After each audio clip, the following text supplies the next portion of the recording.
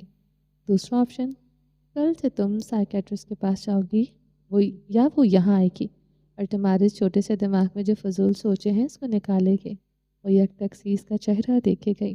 بولو، کون سا آپشن منظور ہے؟ اس نے کہا تو صفا اس کے سینے پر نکال ٹکا گئی۔ آپ اگر ہر روز پیار سے سمجھایا کریں گے تو پہلے والا۔ وہ منمنائی تو ابراہیم مسکرا دیا۔ میں چاہتا ہوں لاکھ وضاحتیں دے سکتا ہوں مگر میں خاموش ہو جاتا ہوں کیونکہ میں جانتا ہوں کہ تمہیں اس سب سے نکلنے میں تھوڑا وقت لگے گا، اس لیے جب تک تم چاہو میں تمہیں یوں سمجھا سکتا ہوں، بس کبھی بھی ہم سے بدگمان نہ ہونا۔ صفا نے انگلی سے اس کے ایٹ مس ایپل کو چھوا۔ نہیں ہوں گی بدگمان، وہ آہستہ سے بولی۔ کچھ کھاؤ گی؟ نہیں، وہ مسلسل انگلی سے ایٹ مس ایپل کو چھو رہی تھی۔ وہ مسکرایا۔ ٹھیک ہے، سو جاؤ۔ اس نے نرمی سے صفا کے بالوں کو چھوا۔ وہ کسی بچے کی طرح وہیں آنکھیں موند گئی۔ رات کے 3 بجے ان لوگوں کی نیند ایک زوردار دھماکے کی آواز سے ٹوٹی تھی۔ حسن ہڑبڑا کر اٹھا تھا۔ لاؤنج میں نیم تاریکی تھی۔ وہ دیوانہ وار اٹھ کر اینا اور بچوں کے کمرے میں پہنچا تھا۔ وہ لوگ بھی اٹھ چکے تھے۔ اینا نے دونوں بچوں کو ساتھ لگایا ہوا تھا۔ وہ تینوں پوری طرح سہمے ہوئے تھے۔ حسن نے کمرے کی لائٹس آن کی اور ان کے پاس پہنچا۔ شش، ریلیکس۔ وہ خود بھی خوفزدہ تھا مگر اپنے لیے نہیں، لوگوں کے لیے۔ وہ ان کے پاس پہنچا اور جھک کر ان لوگوں کو دیکھا۔ اینا نے نگاہ اٹھا کر اس سے دیکھا۔ اس کی آنکھوں میں خوف تھا۔ حسن نے جھک کر اس کے بالوں کو چھوا۔ میں دیکھتا ہوں جا کر، تم بچوں کا دھیان رکھنا۔ وہ اس کا سر تھپک کر دروازے کی جانب بڑھا۔ حسن، اینا نے بے قراری سے پکارا۔ حسن نے پلٹ کر دیکھا۔ اپنا خیال رکھنا پلیز، اور جلدی واپس آ جانا۔ اس نے التجا کی تھی۔ حسن چند ثانیے اس کی ملتجی نگاہوں کو دیکھے گیا جو اس کے گھر سے باہر جانے پر پریشان تھی۔ وہ نگاہوں کو بھول چکا تھا۔ وہ نگاہیں بس شہرین کی ہوا کرتی تھی۔ وہ جب بھی گھر سے نکلتا یا پھر ملک سے باہر جاتا تو وہ اسی طرح بے چینی سے اس کو جاتے دیکھا کرتی تھی اور زیر لب کتنی ہی دعائیں کیا کرتی تھی۔ آج برسوں بعد وہ اس احساس سے بھی روشناس ہوا تھا۔ وہ سر کو ذرا سی جنبش دے کر باہر نکل گیا۔ گھر سے باہر نکلا تو قریب ہی اس کو شعلے اور دھواں اٹھتا ہوا دکھائی دیا تھا۔ اٹیک ان کے قریب ہی ہوا تھا۔ وہ ایک 4 منزلہ عمارت تھی جو کہ اب آگ اور شعلوں کی لپیٹ میں تھی۔ ہر سو ایمبولینسز کے سائرن بج رہے تھے اور لوگ اکٹھے ہو چکے تھے۔ وہ سب لوگ ملبے میں پھنسے افراد کو نکالنے کی کوشش کر رہے تھے۔ حسن کچھ فاصلے پر ہی کھڑا ہو گیا تھا۔ اس کے قدموں میں مزید فاصلہ طے کرنے کی ہمت نہ بچی تھی۔ اسی دوران ایک نوجوان سا لڑکا ایک چھوٹے سے بچے کو باہوں میں اٹھائے اس کے پاس سے گزرا تھا۔ اس بچے نے بے ہوشی کے عالم میں ہی حسن کا ہاتھ تھامنا چاہا تھا۔ اسی اثنا میں حسن کے ہاتھوں پر لہو لگ چکا تھا۔ اس نے ایمبولینسز کے سائرن سے نکلتی روشنیوں میں اپنا ہاتھ دیکھا تو وہ لہو سے بھیگ چکا تھا۔ حسن کی آنکھیں بھی سرخی چھلکانے لگی تھی۔ لوگ ملبہ ہٹا رہے تھے۔ کوئی ادھر بھاگ رہا تھا تو کوئی ادھر بھاگ رہا تھا۔ ہر سو چیخ و پکار مچی ہوئی تھی۔ ہر طرف تکلیف تھی، ہر طرف خوف تھا۔ میری بچی، اس کو ہسپتال لے کر جانا ہے۔ ایک آدمی حسن کے پاس آ کر بولا تو اس کا سکتہ ٹوٹا۔ اس نے ادھر ادھر دیکھا۔ جو ایمبولینسز کھڑی تھی وہ جا چکی تھی۔ آؤ میرے ساتھ، کہہ کر حسن آگے آگے چل دیا۔ وہ آدمی اس کے پیچھے تھا۔ اس کی گود میں ایک 5 سالہ بچی تھی جس کے سر میں چوٹ لگی تھی۔ اس کے سر سے خون بہہ رہا تھا۔ اس نے اپنی شرٹ سے اس بچی کے خون کو روکنے کی کوشش کی ہوئی تھی مگر خون تھا کہ بہتا ہی جا رہا تھا۔ کچھ ہی فاصلے پر حسن کی گاڑی کھڑی تھی۔ اس نے گاڑی سٹارٹ کی، آدمی کو اور بچی کو اندر بٹھایا اور گاڑی چلا دی۔ جلدی چلو، خدا کا واسطہ ہے، اس آدمی نے اپنی شرٹ سے خون روکتے ہوئے کہا تو حسن نے مرر سے ان باپ بیٹی کو دیکھا اور سر ہلاتے ہوئے گاڑی کی رفتار بڑھا دی۔ اینا، حسن کہاں گیا ہے؟ سلوا نے اینا کی آغوش میں مزید سے مٹتے ہوئے پوچھا تھا۔ وہ باہر دیکھنے گیا ہے، آ جائے گا ابھی۔ اینا ان کے بالوں میں ہاتھ پھیرتی ان دونوں کو پرسکون کر رہی تھی۔ کیا وہ نہیں جانتا تھا کہ دھماکہ ہوا ہے؟ سلوا کو اس کا یوں جانا پسند نہیں آیا تھا۔ جانتا ہے، وہ بس یہ دیکھنے گیا ہے کہ کسی کو اس کی مدد کی ضرورت تو نہیں۔ اینا نے اس کا سر چومتے ہوئے اس کو نرمی سے سمجھایا۔ کاش وہ جلدی آ جاتا، سلوا نے اس گود میں کھسکتے ہوئے مدھم سی آواز میں کہا تھا۔ اینا نے اچنبے سے دیکھا۔ یوسف نیند میں جا رہا تھا جبکہ سلوا کی آنکھوں سے نمی بہنے لگی تھی۔ اینا نے بے چینی سے اس کے چہرے کو دیکھا۔ سلویٰ ادھر دکھا، کیا ہوا؟ اینا نے اس کو پچکارا جبکہ سلویٰ خاموش آنسو بہاتی رہی۔ سلویٰ میری جان کیا ہوا؟ اینا نے استفسار کیا تو سلویٰ نے ہچکی لی۔ تمہیں پتہ ہے امو کہا کرتی تھی کہ بابا نہ مرتے اگر ان کو کوئی وقت پر ہسپتال لے جاتا، اگر ان کو وقت پر مدد مل جاتی اور ان کا وقت پر علاج ہو جاتا۔ تمہیں پتہ ہے وہ 2 دن تک ہمارے گھر کے نیچے دبے رہے تھے اور ان کو پھر بھی سانس آ رہی تھی، مگر پھر کہتے کہتے اس کی ہچکی بن گئی۔ شش، اینا نے اس کو خود میں بھینچ لیا۔ ان بچوں کے زخم بہت گہرے تھے، بہت۔ وہ اس کو ناشتہ کرواؤ کر میڈیسن دے کر جا چکا تھا اور اس وقت وہ کمرے میں بیٹھی دینا کے ساتھ کھیل رہی تھی جب اس کے کمرے کے دروازے پر دستک ہوئی۔ کون ہے؟ آ جائیں، صفا نے دینا کو ایک کھلونا پکڑاتے ہوئے کہا تو دروازہ کھلا۔ وہ دینا کے ساتھ کھیلتی رہی۔ اس کو لگا کہ منالی ہوں گی کیونکہ مرجان اور یاقوت اسکول میں تھے۔ وہ اندر داخل ہوئی تو سامنے بیٹھی لڑکی کو دیکھ کر اس کے پاؤں وہی جم گئے۔ اس کی آنکھوں میں بے اختیار نمی امد آئی تھی۔ زہرا نے یہ کیا کر دیا تھا؟ جس صفا کو اس نے مصر میں دیکھا تھا یہ لڑکی اس صفا سے الگ تھی۔ اس کے ہاتھوں اور آستینوں سے نظر آتے بازوؤں پر بنے نشان دیکھ کر عیشا کا دل کرچی کرچی ہوا تھا۔ اس نے بے اختیار اپنے منہ پر ہاتھ رکھا۔ صفا نے دفتن دیکھا تو اس نے آنکھیں سکیڑی۔ عیشا نے چہرہ سے ہاتھ ہٹایا تو صفا کی آنکھیں پھیل گئیں۔ عیشا؟ وہ قریباً چلائی تھی۔ صفا؟ اینا نے ضبط سے پکارا تھا۔ صفا کی خوشی کا ٹھکانہ نہیں تھا۔ وہ اٹھ کر اس کے پاس آنے لگی تو عیشا ایک جس میں اس تک پہنچی۔ وہ بیڈ کنارے ہی ٹک گئی تھی۔ عیشا تم یہاں؟ اس کو شاید یقین نہیں آ رہا تھا۔ عیشا نے نم آنکھوں سے اس بات میں سر ہلایا۔ اینا کہاں ہے؟ تم لوگ یہاں کیسے؟ وہ سمجھ نہیں پا رہی تھی کہ کس بارے میں پوچھے اور کیا پوچھے۔ عیشا نے اس کے دونوں ہاتھ تھام لیے۔ صفا مسکرا رہی تھی اور رو بھی رہی تھی۔ شفا؟ دینا اٹھ کر اس کے پاس پہنچی۔ وہ اس کو یوں نہیں دیکھ سکتی تھی۔ ہاں شفا کی جان۔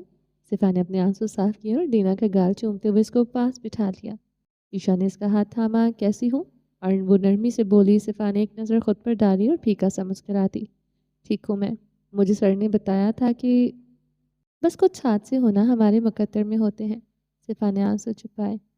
تم ٹھیک ہو جاؤ گے، عیشا نے مسکرا کر تسلی دی۔ وہ تو ٹھیک ہے، تم بتاؤ وہاں سب کیسے ہیں؟ تم کب آئی؟ اور اینا، سفیر اور قادر بھائی؟ اس نے ان سب کا پوچھا تو عیشا نے آنکھیں سکیڑیں۔ شاید وہ کچھ نہیں جانتی تھی۔ سفیر واشنگٹن گیا ہوا ہے کسی کام سے، اور قادر بھائی اور اینا وہ دونوں خزاں ہیں، اس نے بتایا تو صفا نے آنکھیں سکیڑی۔ کیا اینا کی شادی قادر بھائی سے؟ نہیں، عیشا ہنس دی۔ صفا نے الجھ کر دیکھا۔ قادر بھائی تو بس وہاں رضاکاری کے لیے گئے ہیں۔ اور اینا؟ وہ کہتے کہتے خاموش ہوئی۔ اینا؟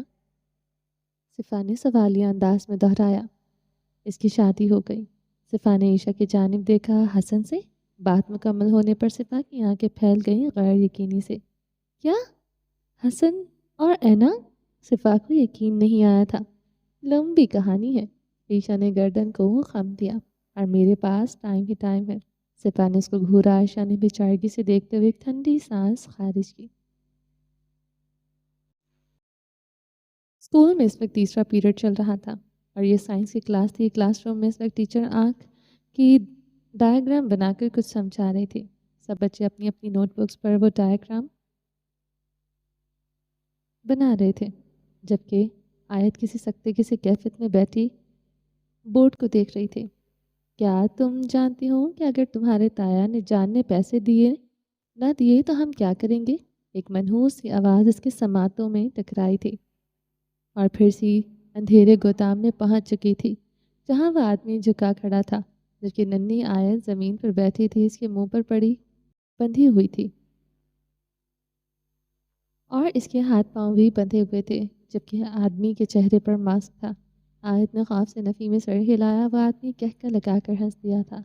پھر ہم لوگ، وہ مدھم سرگوشی میں کہتا ہوا اس کے پاس بیٹھا اور ہاتھ پر آ کر ایک خنجر اٹھایا۔ آیت کی خنجر کو دیکھ کر حلق کو جان آئی تھی۔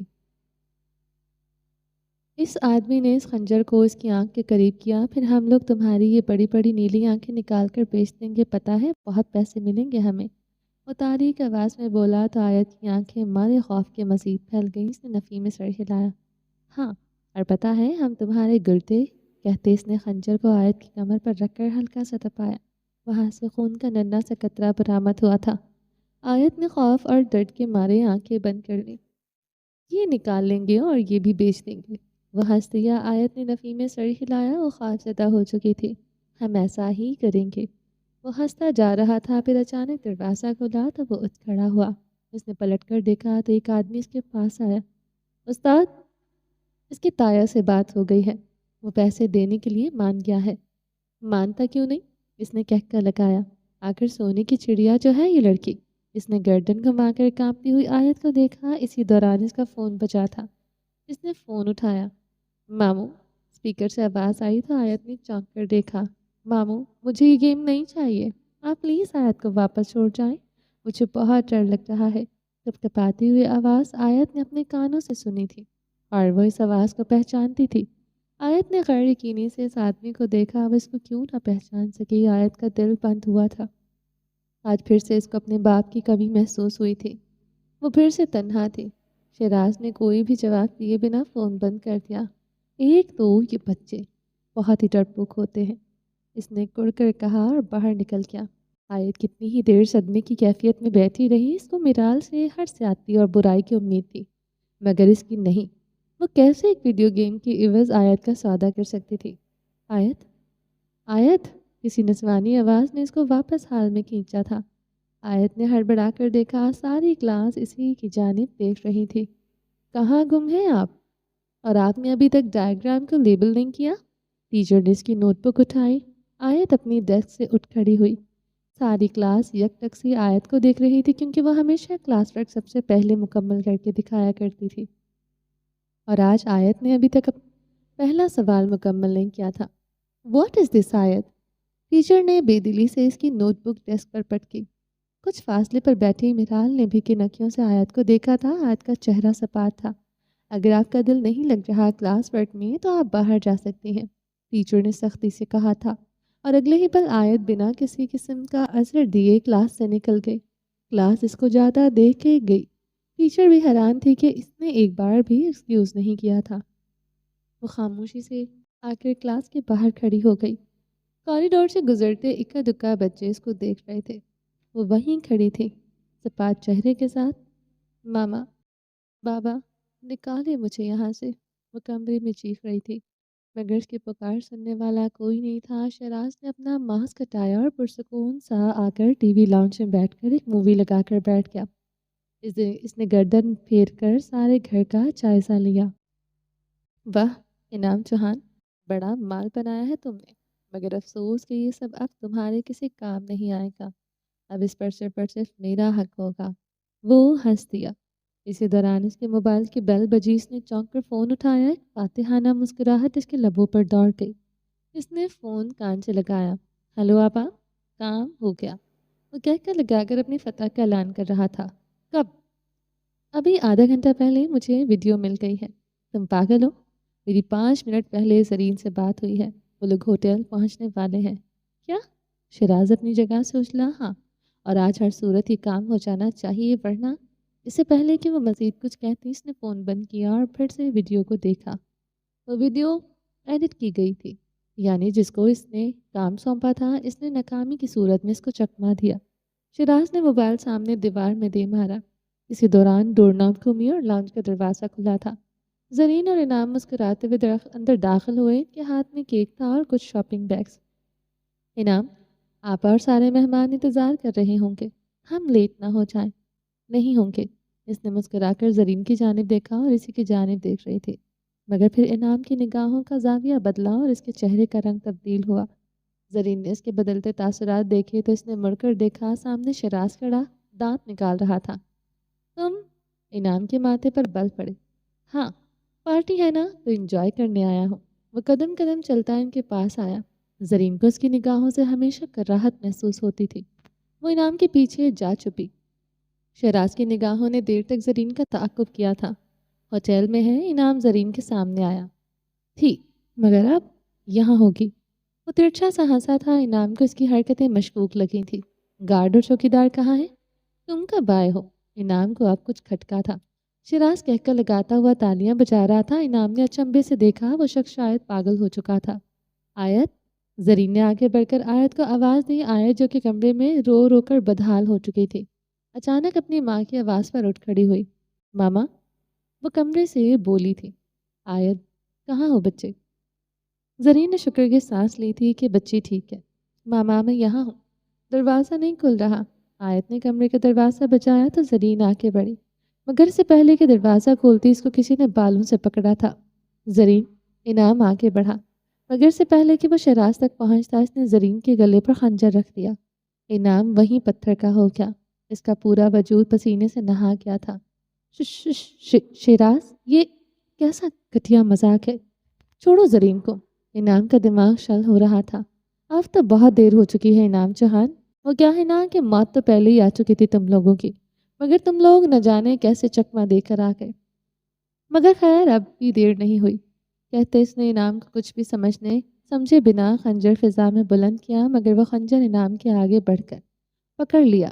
اس کا ہاتھ خون سے بھر چکا تھا۔ زرین نے شراز کو دھکا دیا اور جا کر انعام کے پیچھے چھپ گئی۔ زرین، پولیس کو کال، انعام نے پھولتی ہوئی سانس کے بیچ کہا تھا۔ اس سے پہلے کہ زرین کچھ کرتی، شراز نے انعام کا کندھا دبوچا، اس کو گھما کر وہی خنجر اس کی شہ رکھ پر رکھا۔ زرین کی چیخ برآمد ہوئی تو اندر کھڑی آیت کانپ گئی۔